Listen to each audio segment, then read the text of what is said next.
తిరుమల లడ్డు విషయంలో చేసిన తప్పుకు క్షమాపణ చెప్పు అన్నందుకు చంద్రబాబు నాయుడు గారు రాష్ట్రంలో హింసని రాజేస్తున్నారు. ముఖ్యమంత్రి స్థానంలో ఉండి శాంతి భద్రతలను కాపాడాల్సినటువంటి వ్యక్తులే రాష్ట్రంలో హింసను రాజేస్తున్నారు.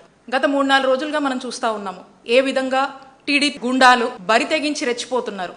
మాజీ మంత్రులను అంబటి రాంబాబు గారును, జోగి రమేష్ గారిని వారి ఇంటిపైన ఏ విధంగా దాడులు చేసి ఏ విధంగా హత్యాయత్నం చేశారో రాష్ట్ర ప్రజలంతా కూడా చూశారు. ఇదేదో అన్ఎక్స్పెక్టెడ్ గా జరిగింది కాదు. ఇది ఖచ్చితంగా ఆర్గనైజ్డ్ గా, ప్లాన్డ్ గా, భయభ్రాంతులకు గురి చేసేటువంటి దాడిలా మనం చూడాల్సినటువంటి అవసరం ఉంది. ఎందుకంటే అక్కడ ఉన్నటువంటి స్థానిక ఎమ్మెల్యే, ఆ ఎమ్మెల్యే ఇమీడియట్ గా సీన్ లోకి వచ్చి మేమే దాడులకు దిగపడ్డాము అని చెప్పి ఆవిడే స్టేట్మెంట్ ఇచ్చారు. అందరు కూడా చూశారు. అంటే స్వయాన ఎమ్మెల్యేనే సీన్ లోకి వచ్చి గంటల సేపు నిలబడి రాంబాబు గారి ఇంటి మీద దాడి చేయడము, ఆయనపై హత్యాయత్నం చేస్తుంటే వాళ్ళందరినీ కూడా ప్రోత్సహించడం అనేది మనం చూసాం. ఇప్పుడు కూడా ఇందాక చెప్తా ఉన్నారు ఇంకా కూడా దాడులు చేస్తామని, ఇంకా కూడా మళ్ళీ కొడతామని చెప్పి, మళ్ళీ ఆపమని చెప్పి, ఇష్టం వచ్చినట్టుగా మళ్ళీ దాడులు చేస్తామని చెప్పి పెద్ద పెద్ద మాటలన్నీ కూడా ఆవిడ మాట్లాడుతున్నారట.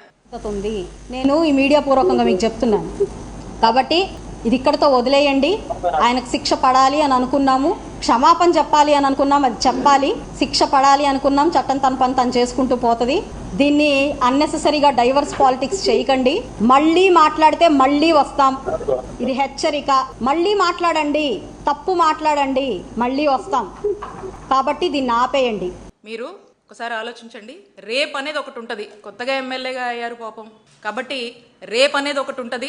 ఆ రేప్ అనేది గుర్తుపెట్టుకొని దాని తగ్గట్టుగా మీరుంటే బాగుంటుంది అని చెప్పి కోరుతా ఉన్నాను.